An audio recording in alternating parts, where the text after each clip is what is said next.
Mungkin saya bisa ganti mikrofonnya. Tekan.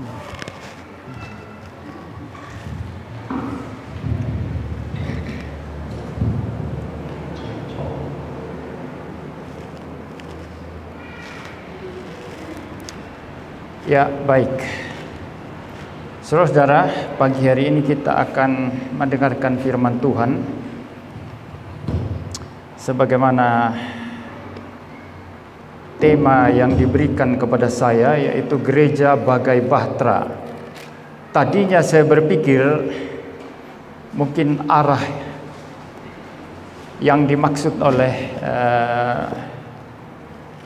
panitia ya atau gereja di sini memberikan tema gereja bagai bahtera, mungkin maksudnya fokusnya dalam hal keselamatan. Artinya orang hanya selamat kalau boleh datang ke gereja, begitu ya. Dan saya sudah bersiap untuk mengeksposisi mengenai masalah ini. Dan ternyata setelah saya mendengar dari pemimpin pujian tadi yang mengatakan gereja bagai bahtera yang di tengah lautan, tapi jangan khawatir, Tuhan Yesus bersama-sama dengan kita.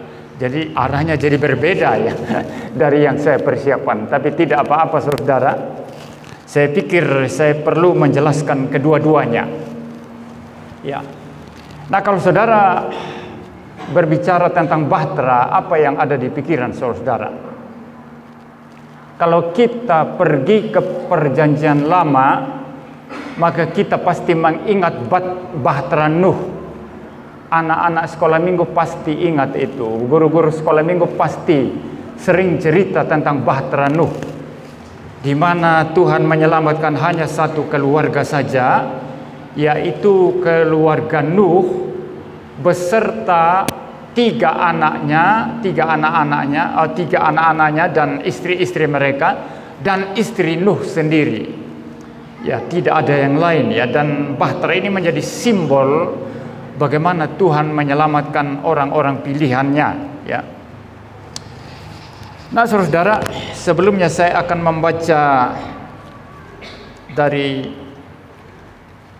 1 Petrus pasal yang kedua, ayatnya yang ke-9 dan 10. Dikatakan di situ, tetapi kamulah bangsa yang terpilih, imamat yang rajani, bangsa yang kudus, umat kepunyaan Allah sendiri, supaya kamu memberitakan perbuatan-perbuatan yang besar dari Dia yang telah memanggil kamu keluar dari kegelapan kepada terang-Nya yang ajaib. Kamu yang dahulu bukan umat Allah, tetapi yang sekarang telah menjadi umat-Nya, yang dahulu dikasihani, tetapi yang sekarang telah beroleh belas kasihan. Nah, saudara, ketika saudara meminta saya untuk berbicara mengenai gereja bagai bahtera, saya agak sedikit kaget. Biasanya kalau saya diundang oleh satu gereja, itu tema-tema biasanya adalah tema-tema yang bersifat praktis ya, tema-tema yang bersifat praktikal. Tapi ketika saya membaca gereja bagai bahtera ini, apa harus membicarakan doktrin gereja atau seperti apa ya? Tapi biar bagaimanapun saudara, kita perlu tahu gereja itu apa ya. Tadi pemimpin pujian mengatakan seperti bahtera di tengah laut yang diombang-ambingkan. Bahkan pujian sebelum saya khotbah tadi juga adalah pujian yang mengisyaratkan itu ya, bahwa kita di tengah badai, di tengah gelombang, tapi jangan khawatir, gereja Tuhan pasti dipelihara oleh Tuhan Yesus ya. Nah, saudara, gereja itu pertama-tama dan terutama itu berbicara mengenai orang-orang pilihan Tuhan. Kalau saudara membaca di ayat yang ke-9 tadi dikatakan, tetapi kamulah bangsa yang terpilih, orang-orang pilihan. Bukan kita yang memilih Tuhan, tetapi Tuhan yang memilih kita. Dan kalau Tuhan yang memilih kita, maka pemilihan Tuhan itu bersifat tetap, bersifat kekal, bersifat untuk selama-lamanya, tidak bisa dibatalkan oleh siapapun. Suami istri, saudara, bisa bubar ya. Kita banyak mendengar cerita tentang perceraian ya. Ya. Ketika mereka belum menikah, katakanlah yang laki-laki memilih salah satu di antara banyak wanita, banyak cewek yang dia kenal, lalu berkomitmen untuk menikah. Saya pilih kamu untuk menjadi istri saya. Sebaliknya, yang perempuan mengatakan, saya pilih kamu untuk menjadi suami saya. Tapi banyak pernikahan bubar, dan orang Kristen sendiri, saudara, banyak yang bercerai. Padahal seharusnya persatuan suami istri itu sampai maut memisahkan. Tapi itulah yang namanya manusia, saudara. Manusia bisa berubah. Manusia tidak kekal ya. Janji-janjinya bisa dipertanyakan. Janji-janjinya bisa diragu-ragukan. Tapi kalau Tuhan yang memilih, kalau Tuhan yang menetapkan, kalau Tuhan yang memilih kita menjadi gerejanya, menjadi mempelai wanita daripada Kristus, maka tidak ada satupun yang bisa batalkan. Ada 3 kekuatan yang memegang. Pertama, Allah Bapa sendiri yang memilih kita. Pemilihan Tuhan tentu tidak pernah salah ya. Kalau Tuhan bisa salah, maka bisa berubah ya. Saya memilih ya, si Andi misalnya. Ini ada enggak di sini ya nama Andi ya? Kalau ada ya kebetulan saja ya. Ya, si Andi misalnya, saya pilih Andi. Tapi ternyata Tuhan bisa salah. Lalu kemudian mengubah pilihannya. Maka kalau begitu itu bukan Tuhan. Tuhan tidak pernah berubah. Karena Tuhan tidak pernah berubah, maka pilihannya tetap untuk selama-lamanya. Kalau dia sudah memilih saya untuk menjadi umatnya, menjadi jemaatnya, maka itu berlaku secara kekal, tidak bisa dibatalkan oleh siapapun. Ini pertama. Kedua, orang-orang pilihan itu ditebus oleh Tuhan Yesus. Bukan ditebus dengan uang, bukan ditebus dengan harta, bukan ditebus dengan permata atau berlian, tapi ditebus dengan nyawanya sendiri, tubuh dan darahnya sendiri yang kita peringati setiap kali melakukan perjamuan kudus. Dirinya sendiri, harganya begitu mahal. Harganya tidak bisa dibayar oleh siapapun, karena kita tidak bisa membayar harga keselamatan kita. Maka Yesus membayar untuk kita, membayar dengan nyawanya sendiri. Nah, siapa yang bisa batalkan itu? Siapa yang bisa membatalkan pengorbanan nyawa Kristus? Tubuh dan darahnya ditumpahkan, tidak ada. Lalu ketiga, kalau saudara membaca tulisan-tulisan Paulus dalam perjanjian baru, beberapa kali Paulus berkata, meterai keselamatan kita adalah Roh Kudus. Ketika Kristus sudah selesai menebus kita, dia naik kembali ke surga, Roh Kudus diturunkan ya. Dan Roh Kudus itu diam di mana? Memang Roh Kudus itu adalah pribadi ketiga Allah Tritunggal. Dia maha hadir ya. Di perjanjian lama sudah ada ya. Jangan berkata ya, sebelum Tuhan Yesus mengutus Roh Kudus pada saat Pentakosta, di perjanjian lama itu tidak ada Roh Kudus. Roh Kudus ada di mana-mana, karena dia adalah pribadi ketiga Allah Tritunggal. Tapi kehadirannya secara umum. Nah, itu sebabnya dalam perjanjian lama, saudara, kalau saudara memperhatikan, kalau Tuhan mengurapi seseorang tertentu ya, katakanlah raja misalnya ya, kalau raja itu tidak taat, Roh Kudus bisa undur. Karena sifatnya belum menetap, belum diutus untuk khusus buat gereja. Nanti setelah Tuhan Yesus naik ke surga, hari Pentakosta Roh Kudus diutus, di situ Roh Kudus tinggal selama-lamanya. Nah, apa Roh Kudus tidak ada di tempat-tempat lain, di orang-orang lain? Roh Kudus hadir secara umum. Roh Kudus hadir sebagai Tuhan atas mereka, tapi mereka tidak mengenalnya dan mereka tidak mempunyai hubungan yang pribadi dengan dia. Tapi bagi kita, orang-orang percaya, Roh Kudus berdiam secara khusus berada dalam diri kita secara khusus. Kita bisa bersekutu dengan Allah Tritunggal melalui Roh Kudus yang berdiam dalam diri kita. Tinggalnya Roh Kudus dalam diri kita itu bersifat khusus, menjadi meterai keselamatan, dan yang namanya meterai tidak boleh dilepas oleh siapapun. Saudara, kalau ada surat perjanjian, kita sering menggunakan meterai sebagai tanda bahwa negara hadir, ya. Ya, Anda buat perjanjian di notaris atau di mana, atau perjanjian di bawah tangan, selalu menggunakan meterai, ya. Itu tanda negara hadir. Tidak boleh itu dirobek atau dirusak, itu meterainya. Nah, ini meterai manusia, meterai dari Tuhan Allah, yaitu Roh Kudus sendiri yang berdiam dalam diri kita. Siapa mau bisa lepaskan? Dan tidak ada, saudara. Tidak ada. Jadi ada 3 kekuatan. Allah Bapa yang memilih kita, Kristus yang menebus kita, dan Roh Kudus yang berdiam dalam diri kita, ya. Jadi saudara, kita adalah milik Kristus, ya. Orang-orang pilihan Tuhan yang tidak mungkin kita bisa dirampas oleh setan, oleh dosa, atau oleh siapapun. Lalu yang kedua, saudara, dikatakan di situ imamat yang rajani. Nah, imamat yang rajani ini maksudnya, saudara, kita semua ini adalah orang-orang kudus. Kudus bukan karena kita kudus, ya. Kudus bukan karena kita menyucikan diri kita sendiri, tapi kudus di dalam Kristus. Jadi melalui pengorbanan Kristus, kemudian kita diterima menjadi anak-anak Allah dan dianggap kudus oleh Tuhan.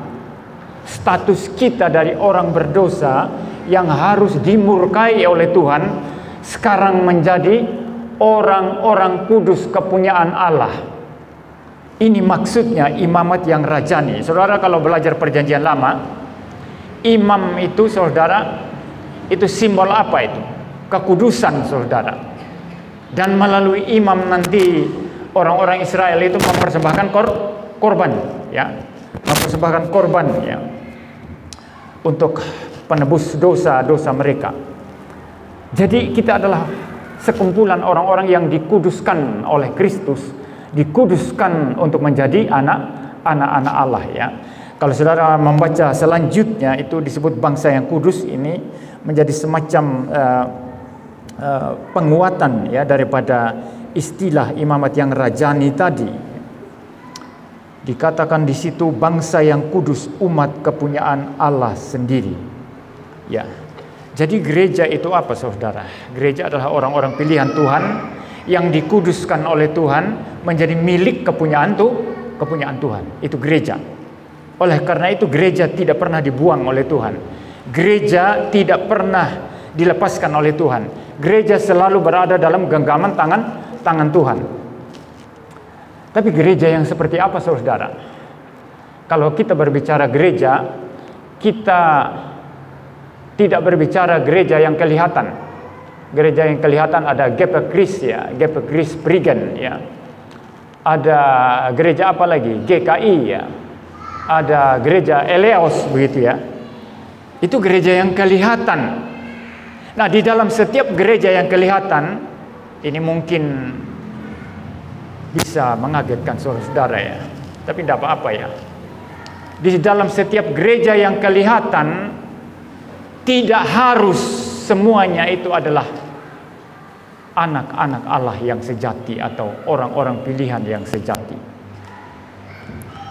Karena gereja yang dimaksud itu bukan organisasi gereja.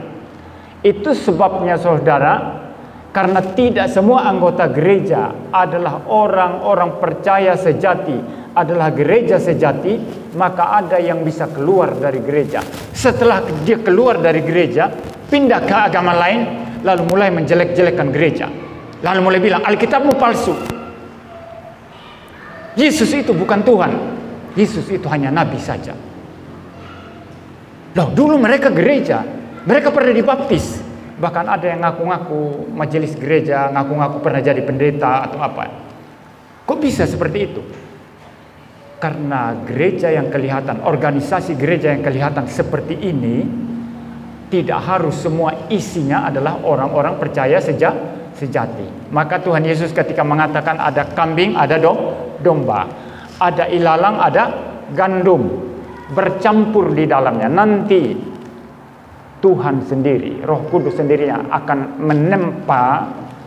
menampi istilahnya dan memisahkan kambing dari domba. Memang kadang-kadang kita bisa melihat dalam kehidupan kita sekarang ini pemisahan semacam itu, tapi nanti di akhir zaman lebih jelasnya di situ nanti. Ya, seperti itu saudara ya. Jadi kalau begitu gereja itu apa? Yang kita maksud gereja adalah sekumpulan orang-orang pilihan Allah yang sudah ditebus oleh Kristus, yang sudah diregenerasi, sudah dilahirkan kembali. Mereka yang sudah dilahirkan kembali pasti mengenal gembalanya, yaitu Yesus Kristus. Pasti mempunyai hubungan yang pribadi dengan Tuhan, mempunyai hubungan yang hidup dengan Tuhan. Ada kebutuhan rohani untuk berelasi dengan Tuhan. Dan satu hal yang paling clear, yang paling nyata, kita mempunyai hubungan yang pribadi dengan Tuhan atau tidak. Di mana itu? Caranya bagaimana bisa mengetahuinya? Apakah kita suka mendengar firman Tuhan atau tidak? Pertama. Kedua, apakah kita suka berdoa atau tidak? Banyak orang Kristen tidak pernah berdoa ya. Hati-hati loh saudara ya. Banyak orang Kristen tidak pernah berdoa. Berarti dia perasaan kebergantungannya kepada Tuhan tidak ada. Nah, kalau seseorang tidak ada perasaan kebergantungannya terhadap Tuhan, maka kita bisa meragu-ragukan kekristenan. Banyak orang Kristen lebih suka mendengar hal-hal lain, TikTok. Ya, melihat hal-hal yang di TikTok daripada mendengarkan khotbah-khotbah yang membahas firman Tuhan. Di gereja-gereja tertentu ya, saya harap bukan di sini ya. Ketika puji-pujian semangat semua, doa lompat-lompat saudara, matanya berbinar-binar, haleluya gitu. Ketika firman Tuhan diberitakan, mulai angop-angop, mulai mengantuk. Salah satu pertanda orang Kristen sejati adalah selalu haus akan firman Tuhan. Apa enggak bosan? Firman Tuhan tidak pernah membosankan. Saudara, saya mau tanya ya, yang paling tua mungkin ya di sini, sudah berapa kali makan nasi? Yang paling tua, coba jawab. Yang paling tua, sudah berapa kali? Bisa hitung enggak? Berapa kali makan nasi? Tiap hari makan nasi, enggak bosan? Ya enggak bosan, karena itu adalah kebutuhan tubuh. Betul ya? Enggak bosan-bosan. Ya mungkin ada yang bilang, saya sakit pak, saya tidak makan nasi lagi sekarang, saya makannya kentang gitu ya. Tapi sama aja, yang namanya makanan tidak pernah membosankan. Setiap saat kita lapar dan kita harus selalu makan. Demikian pula dengan firman Tuhan. Walaupun khotbahnya mungkin hanya itu saja, tapi kita selalu lapar untuk mendengarkan firman Tuhan. Ini ciri gereja yang sejati. Ciri orang-orang Kristen yang sudah diregenerasi, yang sudah dilahirkan kembali. Kedua, bergantung kepada Tuhan. Ya, cara paling sederhana untuk melihat apa kita berdoa atau tidak. Ya, seperti itu ya saudara. Jadi saudara, gereja adalah milik Kristus, dan gereja sadar hubungannya secara pribadi dengan Kristus. Sadar dia tidak sendiri, ada sesuatu yang supranatural, yang melampaui dunia materi, yang maha kuasa, maha besar, yang bersama-sama dengan dia. Itu sebabnya kalau saudara belajar mempelajari sejarah gereja, mulai daripada para rasul, bapak-bapak gereja, semua bisa rela mati untuk iman mereka. Kenapa? Ada kesadaran bahwa di balik saya yang kelihatan ini ada Tuhan yang memegang saya, ada Tuhan yang bersama-sama dengan saya. Nah, berangkat dari pemahaman ini saudara, saya menjelaskan sekarang mengenai satu istilah yang biasa ada di gereja Katolik, ya saudara ya, yaitu tidak ada keselamatan di luar gereja. Nah, untuk pernyataan ini tidak ada keselamatan di luar gereja, saya menjawab bisa ya, bisa tidak. Ya, kalau maksudnya tidak ada keselamatan di luar gereja yang kelihatan, saya katakan tidak. Gereja yang kelihatan ini tidak pernah menjadikan orang semuanya selamat. Saya katakan tadi ada kambing, ada domba, ada ilalang, ada gandum. Tapi kalau yang dimaksud gereja yang tidak kelihatan, kumpulan orang-orang percaya dari segala tempat, segala zaman yang mengaku Kristus yang sudah dilahirkan kembali, maka selama orang tidak masuk gereja yang kudus dan am, sebagaimana yang kita ucapkan dalam pengakuan iman rasuli tadi, orang itu tidak pernah diselamatkan. Dia tidak pernah menjadi bagian dari tubuh Yesus Kristus. Jadi kalau kita berkata tidak ada keselamatan di luar gereja, itu artinya tidak ada keselamatan di luar daripada gereja yang kudus dan am, sekumpulan orang-orang percaya sejati yang mengakui Yesus sebagai Tuhan dan juru selamat satu-satunya, dan mereka sudah dilahirkan kembali, mempunyai hubungan yang pribadi dengan Tuhan. Ya. Tapi biasanya saudara kita dari Katolik itu mengatakan itu bahwa tidak ada keselamatan di luar gereja Katolik maksudnya saudara ya. Tetapi kita tidak mempercayai itu. Tidak ada keselamatan di luar gereja maksudnya di luar gereja yang kudus dan am. Ya. Nah saudara, saya akan menjelaskan sekarang mengenai apa yang saya duga merupakan apa yang dipikirkan oleh saudara di sini, gereja sebagai bahtera. Betul sebagaimana yang dikatakan oleh pemimpin pujian tadi, gereja bagaikan bahtera di tengah ombak. Saudara-saudara, kita hidup di dunia ini yang penuh dengan berbagai macam tantangan, berbagai macam kesulitan, dan makin hari kesulitannya makin tambah. Kalau saya berbicara kesulitan, yang di pikiran kita bukan hanya maksudnya mungkin kesulitan ekonomi, kesulitan penghidupan, ya itu salah satunya saudara. Tapi dunia ini semakin sulit karena dunia ini semakin berusaha untuk menjauhkan kita dari Tuhan. Ini kesulitan yang paling utama saudara. Saudara boleh setuju atau tidak setuju dengan saya, tapi saya mau mengatakan bahwa mendidik anak di zaman ini jauh lebih sulit daripada mendidik anak 10 tahun, 20 tahun, 30 tahun yang lalu.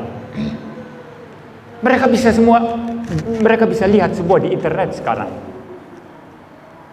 Ya, tidak ada yang baru yang orang tua katakan. Mereka bisa lihat di TikTok, betul ya? Ya, mendidik anak di zaman kita ini jauh lebih sulit. Bagaimana kita sebagai orang tua berdiri mempunyai otoritas di hadapan anak-anak kita jauh lebih sulit. Jauh lebih sulit. Anak-anak saya ya, contohnya nggak usah jauh-jauh ya. Kalau saya berbicara, ada saja ruang bagi mereka untuk membantah. Kalau zaman dulu, ya pokoknya kalau orang tua sudah bicara, ya anak-anak dengar, anak-anak taat. Sekarang ada ruang untuk membantah. Karena mereka sudah banyak lihat di YouTube, mereka lihat di TikTok. Ini pertama, saudara. Ini situasi yang menjadikan iman Kristen kita bisa digeser. Ajaran-ajaran sesat, saudara, sebelum ada media sosial, sebelum ada internet, bagaimana cara berkembangnya? Ya dia harus pergi dari rumah ke rumah kan? Mirip saksi-saksi Yehova ya, ketok-ketok pintu kan? Dengan alasan mau Bible study, mau pelajaran Alkitab, perlahan-lahan kita dimiringkan imannya untuk percaya bahwa Yesus bukan Tuhan. Tapi sekarang tidak demikian, saudara. Semua orang bisa akses YouTube ya, bisa akses TikTok. Semua pengajaran apapun itu saudara, mulai yang super sesat sampai yang sesat sedikit, banyak sekali. Kalau saya mau akui, lebih banyak yang sesat daripada ajaran yang benar. Bagaimana gereja, ini yang saya maksud gereja yang kelihatan seperti GP Kris ini ya, boleh membentengi jemaat di era seperti ini. Lebih sulit saudara, jauh lebih sulit, jauh lebih sulit. Belum lagi dosa ya. Orang kalau zaman dulu berbuat dosa ya lebih sulit saudara, kan dia harus kemana-kemana gitu ya. Orang katakanlah mau berzinah gitu ya, kan dia harus pergi ke satu tempat untuk berzinah saudara. Sekarang banyak keluarga cerai gara-gara Facebook. Betul ya, saya tahu sendiri ada keluarga yang cerai gara-gara Facebook. Selingkuh ya pakai online dulu, pakai media sosial ya, nanti lama-lama ketemu benaran kan mereka selingkuh. Berbuat dosa lebih mudah di era media sosial ini saudara, jauh lebih mudah. Nah, bagaimana kita sebagai gereja, bagaimana iman kita tetap kokoh? Satu-satunya adalah bersandar kepada Tuhan dan kembali kepada firman Tuhan. Makanya saya katakan tadi, jangan bosan-bosan dengar khotbah. Kalaupun khotbah di gereja kita hanya itu-itu saja, tetap dengar. Sama seperti kita makan makanan setiap hari, tetap harus makan walaupun itu-itu setiap hari. Karena tubuh kita butuh makanan, maka rohani kita pun butuh firman Tuhan, harus makan setiap hari. Apakah pengkhotbah seperti saya, pendeta seperti saya meramu makanan rohani itu dengan cara yang baik atau mungkin tidak terlalu enak? Tetap harus makan saudara. Kalau tidak, kita akan mudah diseret untuk mengikuti arus dunia yang rusak ini saudara. Kedua, dunia makin sulit saudara. Ekonomi Indonesia baik-baik, saya tidak percaya saudara ya kalau dikatakan baik-baik saja. Banyak pabrik tutup, pasti banyak pengangguran. Jadi kalau pemerintah mengatakan pengangguran sudah berkurang banyak, saya tidak percaya. Ya, di mana-mana di seluruh dunia tambah lama tambah sulit karena jumlah manusia tambah banyak dan sumber daya yang kita pakai itu semakin menipis saudara. Ada satu cerita tentang India. Saudara tahu jumlah penduduk di India berapa banyak? Sudah salib Cina sekarang. Dulu Cina yang paling banyak ya, sekarang India paling banyak, 1,4 miliar kalau saya tidak salah.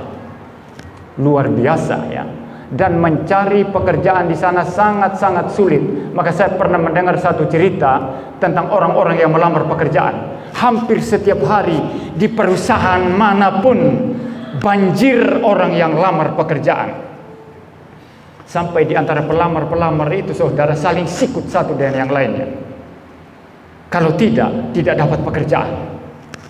Ada satu cerita menarik. Ada beberapa pelamar datang ke satu perusahaan untuk melamar pekerjaan. Pelamar pertama masuk. Ketika pelamar pertama itu masuk, dia ditanya di situ, kamu tahu tidak tahun berapa India merdeka? Dia jawab tahun 1947 Pak. Oke, baik. Coba kamu ceritakan kepada kami siapa pendiri bangsa India. Dia bilang, saya tidak bisa menyebut satu nama. Ada banyak orang yang terlibat mendirikan negara India. Bagus.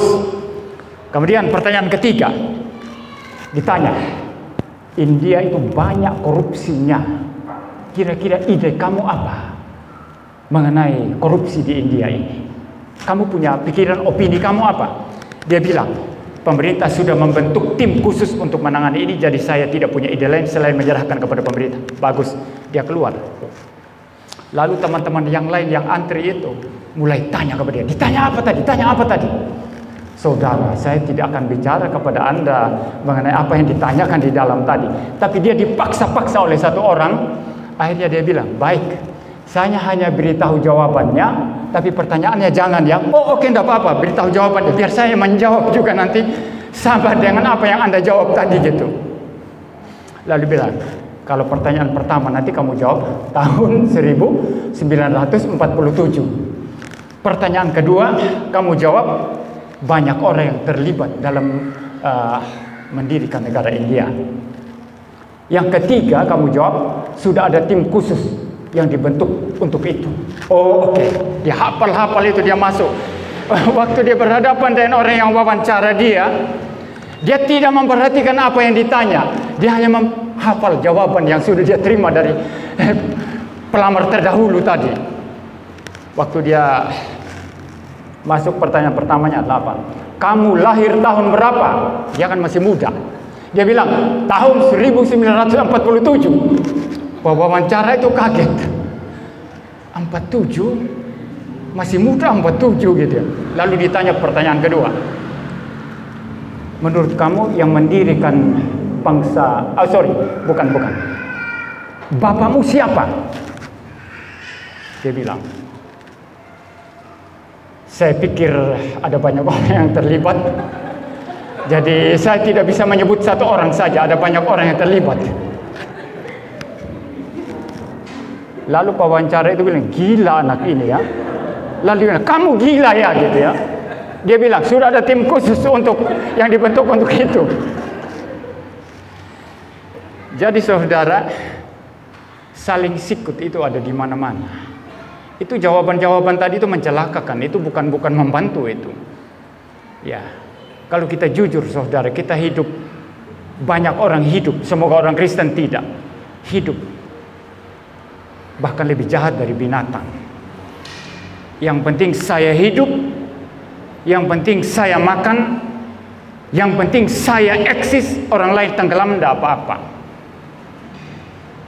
Inilah situasi kita saudara. Kita tidak tahu perang-perang apa lagi yang terjadi setelah Palestina, Israel, ya Hamas maksudnya ya, Israel, Iran, Rusia, Ukraina, ya kita tidak tahu saudara, tidak pasti, tidak jelas ke depannya, karena kita tidak bisa meramal masa depan. Kalau saudara dengar pendeta yang suka meramal, itu omong kosong semua itu. Jangan percaya mereka ya. Serba tidak pasti. Nah, kekuatan kita di mana? Bahwa gereja adalah milik Yesus Kristus. Bahwa gereja adalah tebusan Kristus. Kita dipegang oleh Tuhan Yesus. Sekali Tuhan pegang kita, selama-lamanya kita tidak akan dilepaskan. Jadi mati hidup kita bersama Kristus, saudara. Jadi kita boleh memandang dunia ini dengan perasaan was-was, tapi tidak boleh takut berlebihan, karena kita punya Yesus Kristus.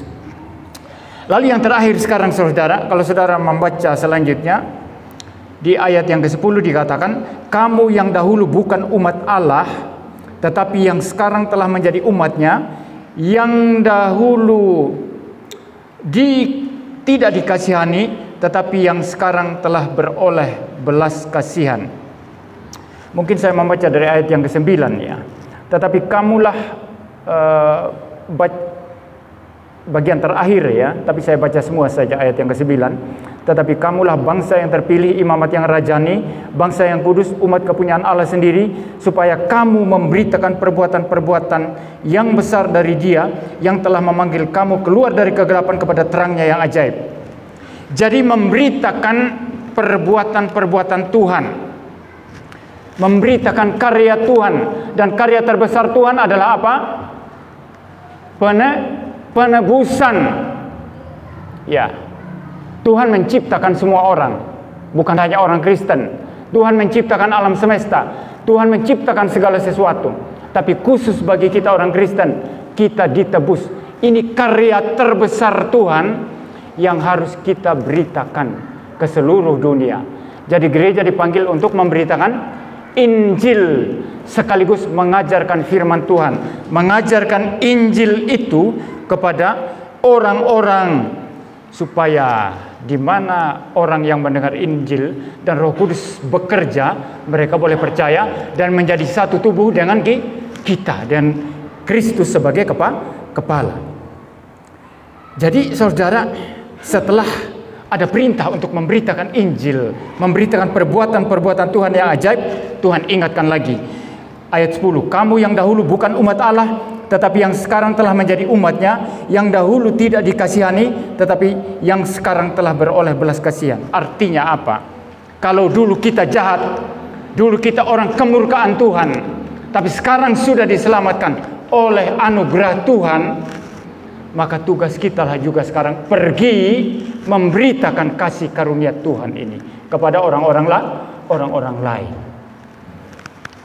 Saya kan bukan pendeta, Pak Pendeta. Bagaimana saya memberitakan Injil? Ya tentu tidak semua orang Kristen dituntut seperti pendeta, harus khotbah, tidak ya. Tapi minimal di lingkungan kita, kesaksian kita apa? Ya, kesaksian kita kepada orang-orang sekitar kita apa? Jangan kita menjadi orang Kristen hanya orang Kristen tradisi saja.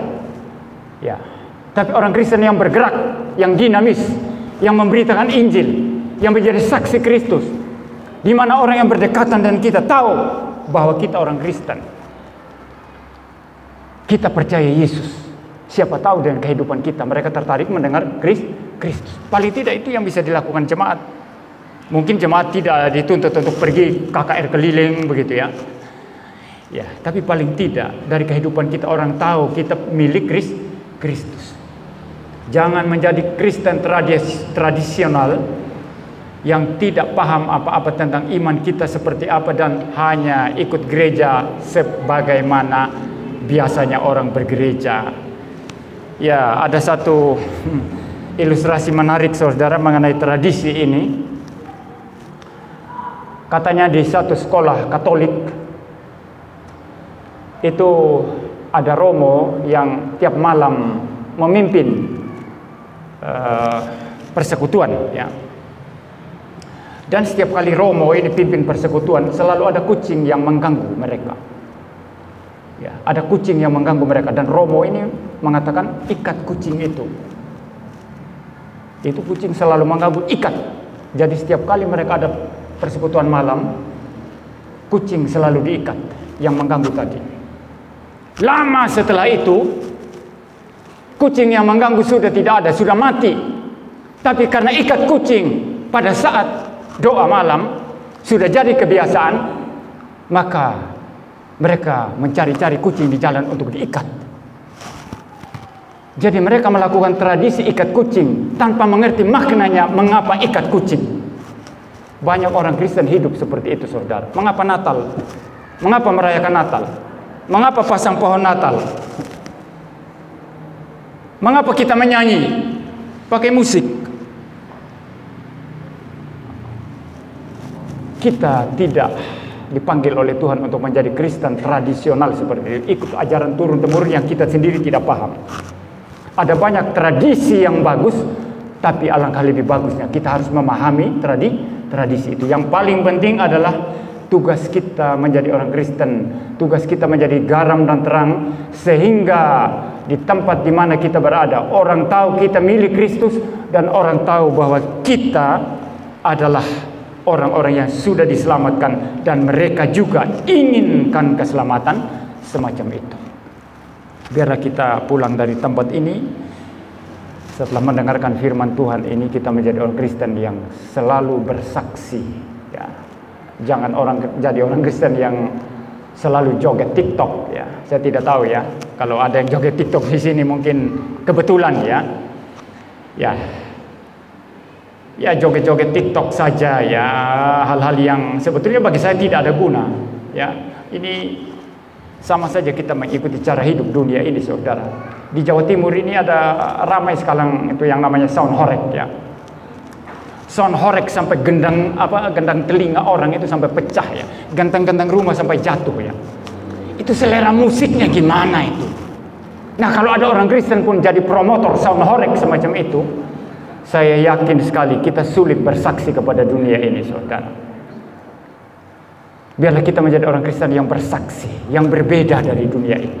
Kalaupun kita tidak mampu pergi memberitakan Injil keliling, paling tidak hidup kita bersaksi sehingga orang tahu kita milik Kristus. Mari kita berdoa. Bapak di